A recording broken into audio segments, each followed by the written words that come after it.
Assalamu alaikum wa rahmatullah wa barakatuh. Hayyakumullah wa bayyakum. Une question qui revient souvent. Qui sont les personnes qui détiennent réellement le commandement dans la communauté de Mohammed sallallahu alayhi wa sallam, avec tous les événements qu'on a pu voir récemment, ce qui s'est passé en Palestine? Énormément de personnes en veulent aux gouverneurs, en veulent aux responsables musulmans. Et en réalité, Allah yibarik fikoum, il faut revenir vers la parole d'Allah subhanahu wa ta'ala pour savoir qui sont réellement les personnes qui doivent nous gouverner. Allah subhanahu wa ta'ala nous dit dans le Coran: Ya ayyuhalladhina amanu ati'u Allah wa ati'u ar-rasul wa ulil amri minkum.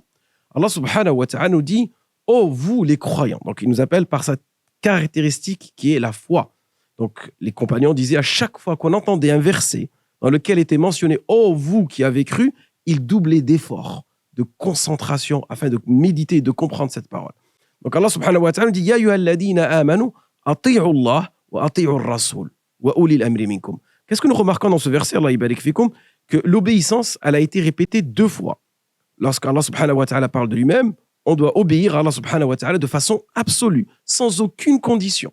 Ensuite, pareil, l'obéissance, elle doit être faite au messager sallallahu alayhi wa sallam de façon absolue, sans aucune condition.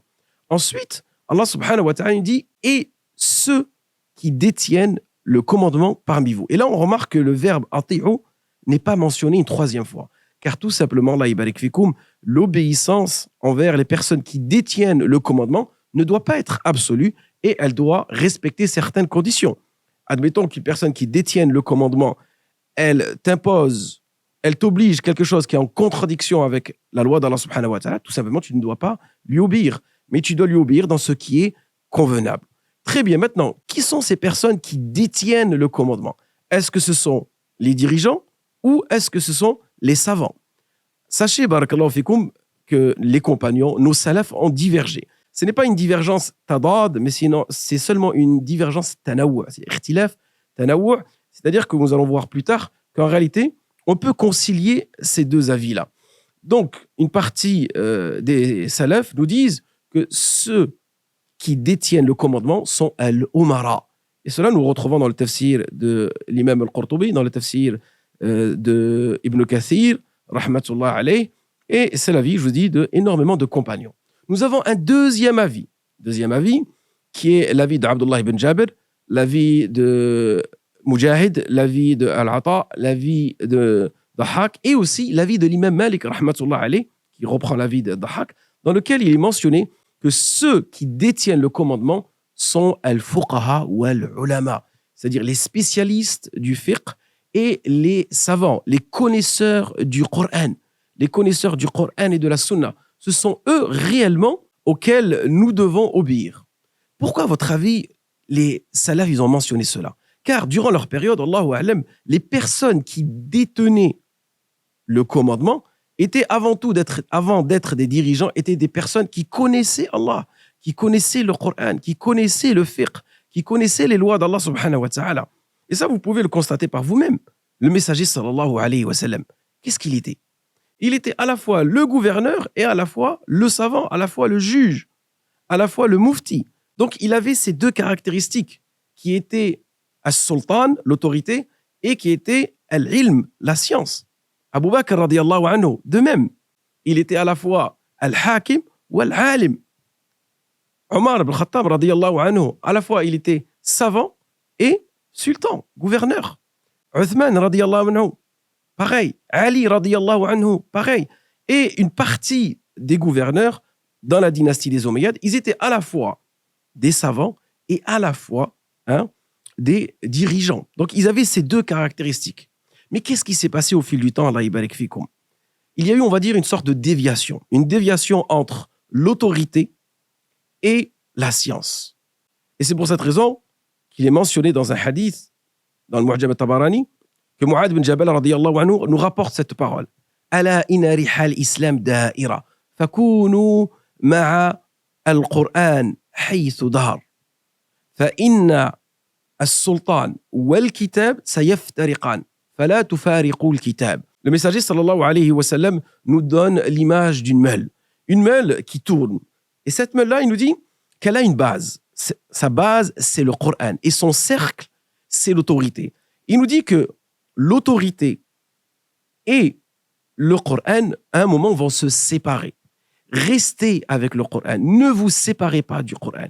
Et en réalité, quelque part, cette image que le messager sallallahu alayhi wa sallam nous a véhiculée, on la voit. On la voit même depuis des siècles. Qu'est-ce qui s'est passé? C'est que énormément de gouverneurs se sont plus ou moins séparés de la parole d'Allah subhanahu wa ta'ala. Et surtout, les 2 derniers siècles, lorsque la colonisation a réellement impacté l'islam, où on a vu des slogans occidentaux qui sont comme la laïcité, le progressisme, le communisme, toutes ces idéologies qui ont été propagées en Occident, et malheureusement, certains pays musulmans les ont adoptées. Donc, Allah barik fikoum, on voit qu'ici, il est très, très important que le gouverneur, celui qui dirige les musulmans, doit avoir un minimum de science religieuse. Et que, comme je disais tout à l'heure, le ikhtilaf qu'il y avait entre les compagnons, même si le gouverneur, quelque part, n'est pas un savant, d'accord? S'il n'est pas un savant, il doit se référer à des savants. Il doit avoir un comité de savants.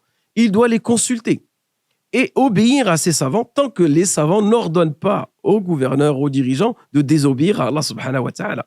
Car l'obéissance, elle est de façon absolue à Allah subhanahu wa ta'ala. Donc lorsque le gouverneur, le dirigeant demande un conseil auprès du savant et que le savant lui donne une loi, lui donne un hukum shari, il doit tout simplement s'y soumettre. Et il doit y obéir à ce savant-là. Mais malheureusement, aujourd'hui, on voit que le savant n'a plus cette, on va dire, cette légitimité, où parfois, sa considération, elle est écoutée, mais elle n'est pas appliquée. Car, comme vous pouvez savoir, vous avez pu le constater, qu'aujourd'hui, la charia, elle s'est éloignée de la siyasa, et l'autorité, elle s'est éloignée de la science légiférée. Donc, on demande à Allah subhanahu wa ta'ala qu'il unifie les cœurs, le cœur de nos savants, le cœur de nos dirigeants, et revenir vers la parole d'Allah subhanahu wa ta'ala. Ya ayyuhalladhina amanu ati'u Allah wa ati'u ar-rasula wa ulil amri minkum. C'est-à-dire, obéissez à Allah, à son messager et à ceux qui détiennent le commandement d'entre vous.